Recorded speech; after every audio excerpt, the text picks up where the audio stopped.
হরে কৃষ্ণ বৈদিক শ্লোক উৎসর চ্যানেলে আপনাদের স্বাগতম। আজ পাঠ করছি প্রথম অধ্যায় বিষাদ যোগ শ্লোক নং 14। মুখবন্ধ। ওং অজ্ঞানাতিমিরন্ধস্য জ্ঞানাঞ্জনশলাকয়া চক্ষুরুন্মিলিतं যেন তস্मै শ্রী গুরুবে নমঃ।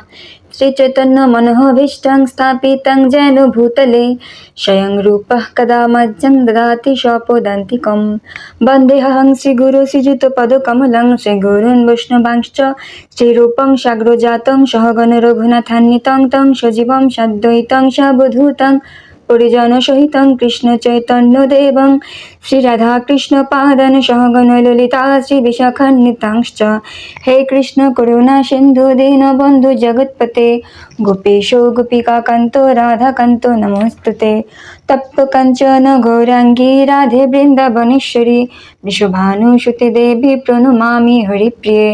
বঞ্চাকল্পতরুভ্যশ্চ কৃপা সিন্ধুভ্য এব চ পতিতানাং পাবনেভ্যো বৈষ্ণবেভ্যো নমো নমঃ। জয় শ্রীকৃষ্ণ চৈতন্য প্রভু নিত্যানন্দ শ্রী অদ্বৈত গদাধর শ্রীবাসাদি গৌরভক্তবৃন্দ। হরে কৃষ্ণ কৃষ্ণ কৃষ্ণ হরে হরে, হরে রাম রাম রাম হরে হরে। পাঠ করছি প্রথম অধ্যায় বিষাদ যোগ শ্লোক নং 14।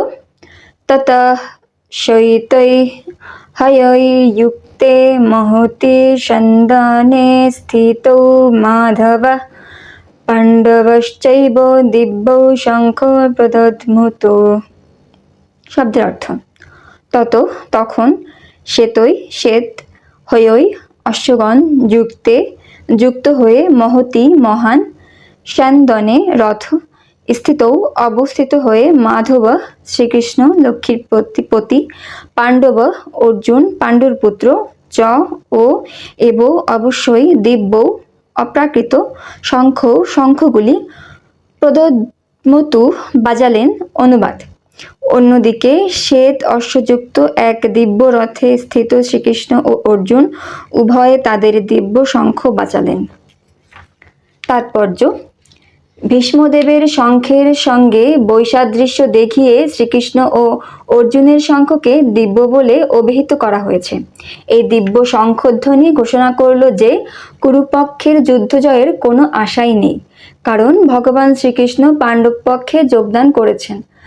জয়স্তু পাণ্ডুপুত্রানাং যেষাং পক্ষে জনার্দনঃ। পাণ্ডবদের জয় অবধারিত, কারণ জনার্দন শ্রীকৃষ্ণ তাদের পক্ষে যোগ দিয়েছেন। ভগবান যে পক্ষে যোগদান করেন, সৌভাগ্যলক্ষ্মীও সেই পক্ষেই থাকেন, কারণ সৌভাগ্যলক্ষ্মী সর্বদাই তার পতির অনুগামী। তাই বিষ্ণু বা শ্রীকৃষ্ণের দিব্য শঙ্খধ্বনির মাধ্যমে ঘোষিত হলো যে অর্জুনের জন্য বিজয় ও সৌভাগ্য প্রতীক্ষা করছে। তাছাড়া যে রথে চড়ে দুই বন্ধু শ্রীকৃষ্ণ ও অর্জুন কুরুক্ষেত্রের যুদ্ধে অবতীর্ণ হয়েছিলেন, তা অগ্নিদেব অর্জুনকে দান করেছিলেন, এবং সেই দিব্য রথ ছিল সমগ্র ত্রিভুবনে সর্বত্রই অপরাজেয়। কৃষ্ণ পাঠ করলাম প্রথম অধ্যায় বিষাদ যোগ শ্লোক নং 14।